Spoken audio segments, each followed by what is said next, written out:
This is the Big O Show. This is the Big O Show. All right, there he is, the man, the myth, the legend. How you doing, buddy? You doing good? Doing good, It's another beautiful day here in South Florida. I'm glad the rain is starting to go away a little bit. Not as crazy as it's usually been this time of afternoon. So my basketball team can get some practice in. Soccer team, my daughter's soccer team, get some work in. So I'm happy about that. All right. Injury-wise, it's good to have a week off. Pace sore. Anything else? What can you tell us about any of the injuries? Whatever you can find out, since they're so vague about injuries nowadays. Yeah, there were some guys that certainly got, I think, nicked up in this game. I think early on in the game, we saw one of their defensive linemen, I believe it was Ahmad Moten, kind of get nicked up a little bit, but he played through it, was able to kind of keep going. Obviously we didn't see JoJo Trader back, so I don't know if that's going to happen finally or not as far as the receivers are concerned. But I think ultimately here, all things considered, I think they got out okay. Zechariah Poyser was banged up in the fourth quarter. I don't know if he ended up coming back in the game. I think he I don't think so. have. I don't remember him back in the game. I think it was Jacoby Thomas and Keontae Scott who played the whole game for him. So Poyser did not. So we'll see. I mean, look, you have Bryce Fitzgerald, the young freshman, who is really coming on. He's got 3 interceptions already, which is the most among all the freshman defensive backs in the country.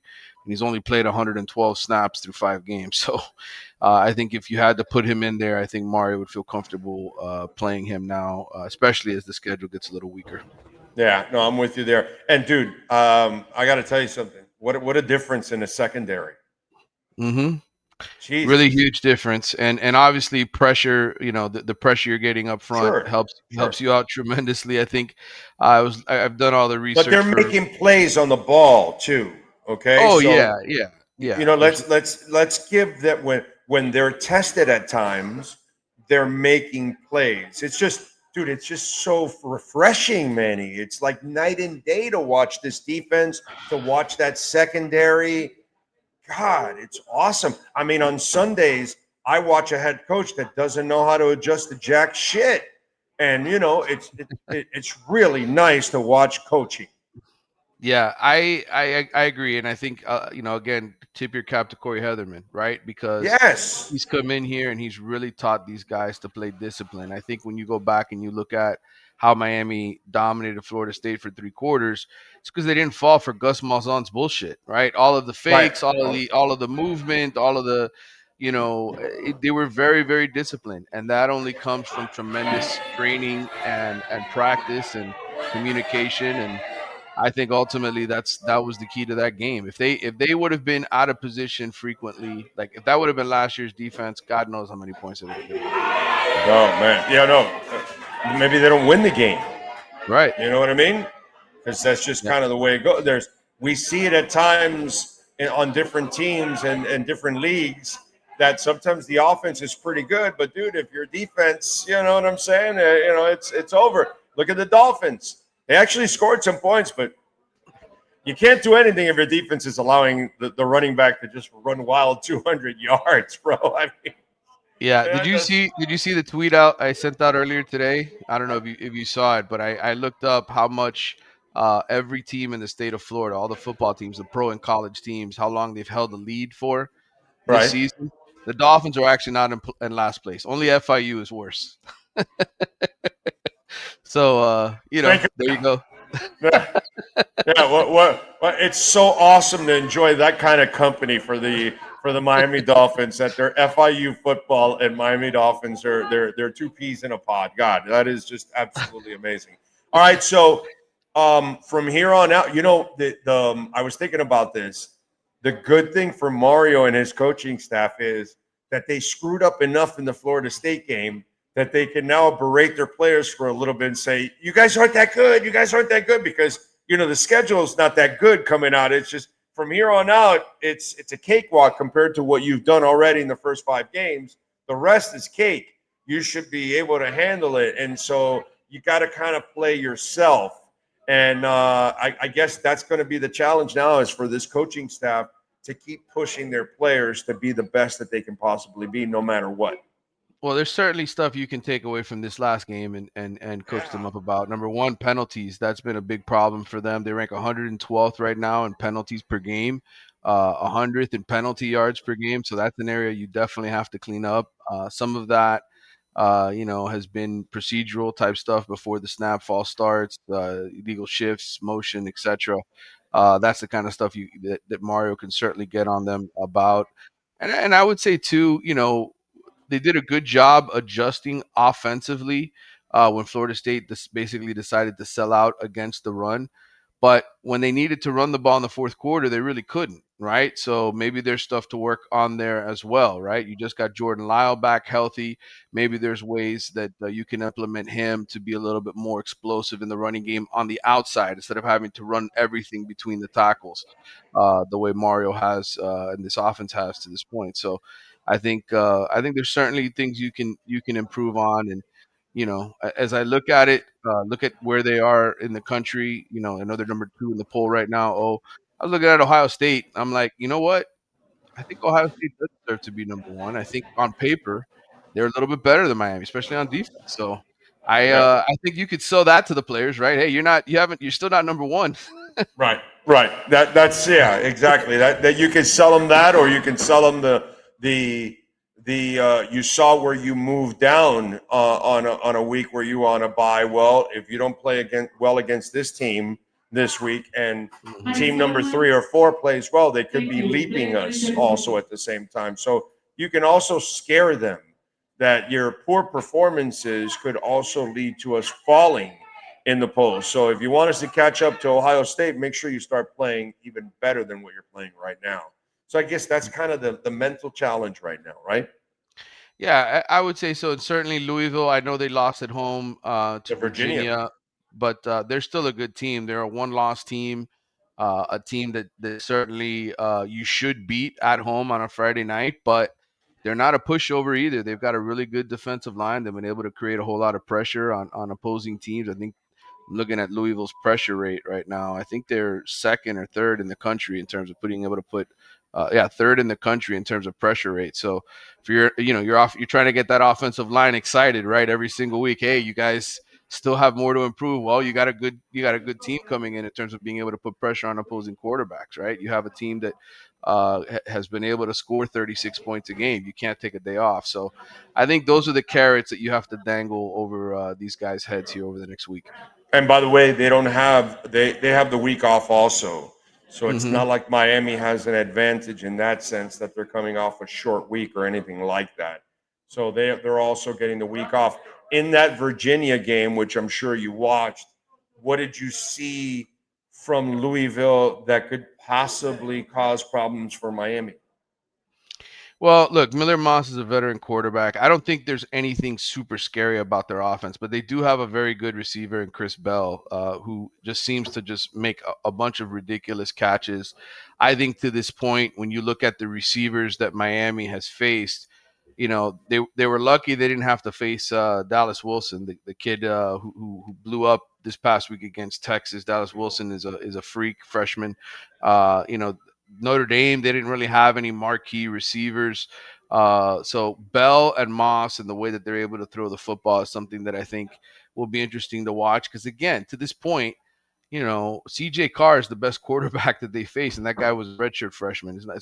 So Miller Moss is more of a veteran. He's played more football. He's got a good receiver. They've got a good running game. A kid here from South Florida who was made the All ACC freshman team, and Louisville with South Florida kids? Never. Right. Isaac Brown's a good player out of Homestead High School, so he's a good running back. So they have guys that'll be motivated going into that Friday game. And again, in terms of pressure rate, they know how to get pressure on the quarterback, third in the country. So in terms of their last 7 games, I think Louisville and Pittsburgh are the 2 games on paper that I look at and I say, yeah, those will be interesting games that Miami should be up and excited for because they know the opponent is pretty decent.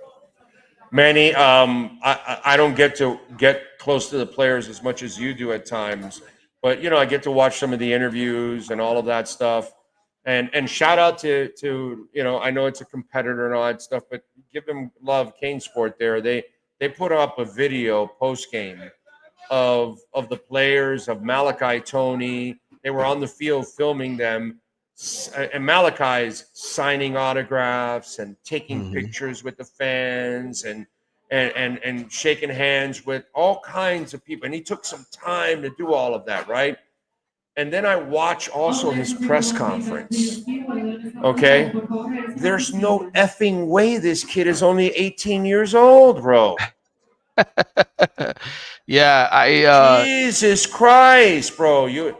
Wow. He's been listen, he's been groomed for a long time. Whoa, what upbringing did that kid have, dude? Well, I mean, just being around great football players and football talent. But his parents or something, right? I mean, right, dude. Right. I mean, his whoever it was, parents, brothers, sisters, uncles, best friends, whatever it was, whatever his environment was, it must have been a pretty good one because he's level-headed. He doesn't get baited by questions. When I start thinking of what was the name of that kid that they recruited that was, he matured a little bit, but he bounced around from Miami to FIU, and he was the quarterback, but he started off with the flashing of the money and all that kind of stuff. You remember that quarterback that I'm talking about? It wasn't Ja'Carry Brown, was it? I'm trying to think. I think it was. I think it was. Brown, yeah, I think it was. And he started off with a lot of immature shit, which is what I'm expecting from an 18-year-old. A 17-year-old. I'm expecting a kid that is just trying to make money and trying about his brand and chicks and immaturity and all that. And when I look at Malachi Tony, he carries himself like he's a senior already, dude. Like, it's really impressive how much maturity that young man has in him at 18. He does, and I think a lot of that has to do with the school he was at. Plantation American Heritage has turned into a football factory. And, Patrick Surtain, who's now the DB's coach at Florida State, had a lot to do with it. I think the people that have been at that school have kind of been able to get everybody's attention and get them the right training. And kudos to Mike Smith, the head coach, who's there. He trains all of these NFL guys when they come back, all the guys that came out of Heritage High School. So I think that kid has just been around the right kind of people for a long time and came up with the right upbringing. And kudos to Cristobal, because the more you get of those kind of guys setting examples, it puts enormous pressure on everybody else. So if Bain is doing things to the extreme like he does, and Mesidor and Maui Noah and all these kind of cats, and now Malachi, this is like, this forces the middle guy and the guy that's almost barely making the team. These forces these guys to like give their max when the stars are the best. Yeah, and I think more than anything, it raises the level of play. I mean, there's a chance here that Ruben Bain could be the first player taken in this draft. I mean, you talk about the draft drought that Miami had for years and years and years. You imagine this program goes back to having back-to-back number one overall picks. What kind of message that sends? Big time. And one on offense, one on defense. So that's huge too.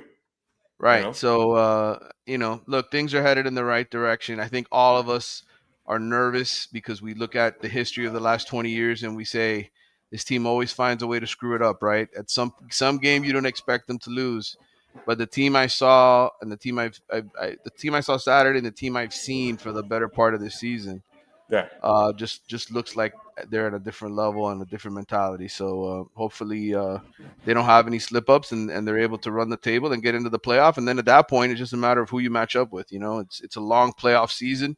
You're gonna have to be healthy. Where's your depth if you lose some guys? So we'll find out. But I think, the fact that you guys got guys like Malachi Tony and Bryce Fitzgerald and some of the other freshmen that are contributing to this team and younger guys that are contributing to this team, the future's bright. Yeah, it's just absolutely insane. Now, when I look at the schedule, all right, we talked a little bit about Louisville. When you look at the challenges, what is it?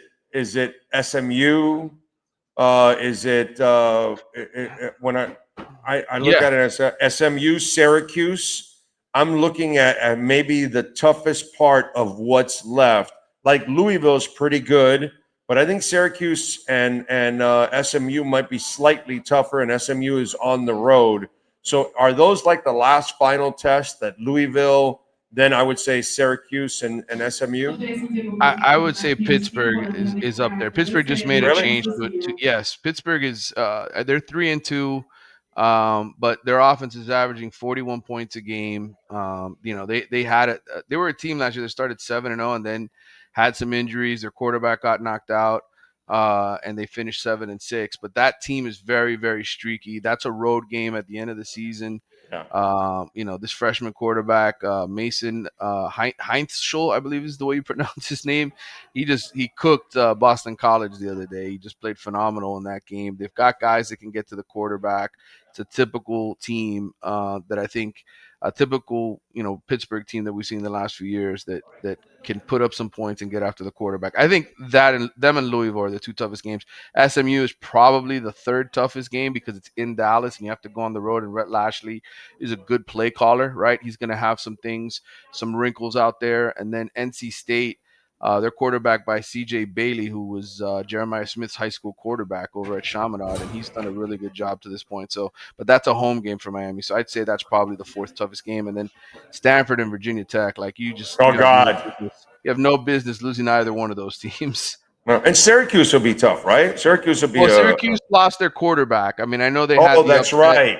They lost the upset. They had the upset at Clemson, but they lost their quarterback Steve Angeli for the season. So I forgot about that. They've looked really bad the last two games without Angeli. Ricky Collins, the LSU transfer, has been their quarterback. So I think that's another slam dunk game. I think Stanford, Syracuse, Virginia Tech, those should all be easy W's. I think Louisville, SMU. It used to be a pain in the ass to visit Blacksburg. Now it's, Well, they fired their coach, man. And those kids are thinking about going in the portal. What do they have to play for at that point? Yeah. No, but you're just never going to capture the magic of Frank Beamer. Mm-hmm. It's just never going to happen again, dude. It was a cool thing for them because a program at that place could never really have that kind of success. So what Frank Beamer did, obviously they're going to realize that it was, oh my God, it was something that, this was the greatest thing ever because we'll never return to that kind of glory again. What's interesting is you're starting to get some of, obviously Deion's kind of set the precedent, right? Being the first big time former player to come back and start coaching. But now you got Eddie George, who's coaching at the FBS level, and Michael Vick, who's coaching over at Norfolk State. So I don't know if those guys at some point, become viable options at the FBS level and what kind of effect they'd have in recruiting. But I think, maybe that's Virginia Tech's best hope at this point. All right. What are you working on in the athletics so folks can check you out?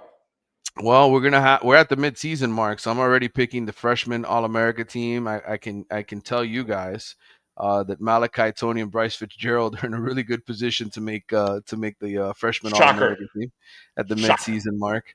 What else am I working on? I've got stories. I got a Kane story looking at the rest of their opponents for the season.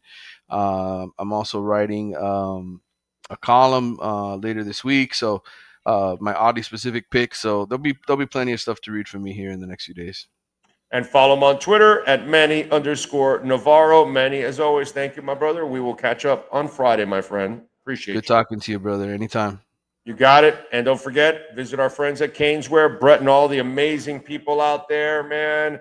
Ken Graff and Jeff and Jack. They are absolutely awesome. Tell them that I sent you out there and use our code BIG010. You will get 10% off. And if you order online and you order over $99, you will get free shipping at Caneswear.com. So there you go. Visit our friends there at Caneswear.